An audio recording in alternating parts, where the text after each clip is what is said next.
Grim Reaper raised his scythe and prepared to harvest the little girl's life. But the scythe in his hand suddenly broke. The little girl turned around and found the Grim Reaper. She was curious about the scythe in his hand. But the Grim Reaper's scythe cannot be touched by mortals. The little girl didn't know that. So she touched the handle of the scythe when the Grim Reaper wasn't looking. The scythe instantly turned into a cloud of smoke and disappeared. The Grim Reaper was furious. Now he had to find a new scythe. The little girl suddenly thought of a place. They set off together. Along the way, the little girl seemed to have a lot to say. The Grim Reaper was annoyed by her until the little girl tripped over a vine. Death hid behind it and laughed. Suddenly, he didn't think the little girl was so annoying after all. But the little girl's revenge came soon after. This time it was the little girl who laughed at him. For the first time, Shinigami felt that work wasn't so boring after all. Soon their destination arrived. It was an abandoned church. The little girl pointed to the statue in front of her. The scythe she was talking about was in the sculpture's hand. The moment he saw the sculpture, Death despaired. Because what he wanted was a scythe that could harvest souls, not a sculpture that he could only look at. Looking at the little girl's disappointed eyes, the Grim Reaper decided to use his power to take the scythe out of the sculpture's hand. He just put his hand on the handle of the scythe, and the sculpture slowly let go of his hands. The god of death,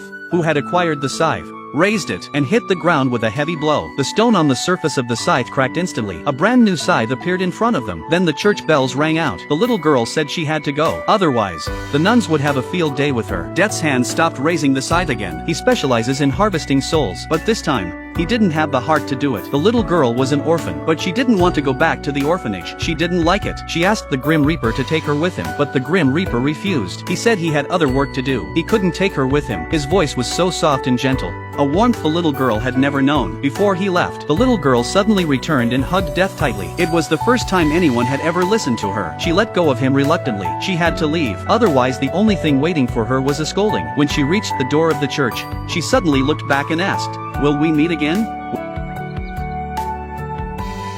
The little girl left. Outside the ruins, a carriage suddenly passed by. Death heard the girl's screams and slowly turned his head. He didn't expect the scene he didn't want to see to happen. Perhaps it was destiny. The little girl was destined to die today, and she was destined to leave with the god of death. This time, the god of death didn't reject her. He took the initiative to extend his hand to the little girl. He took her with him and left this place where she didn't want to stay. Maybe this is the life that the little girl wanted.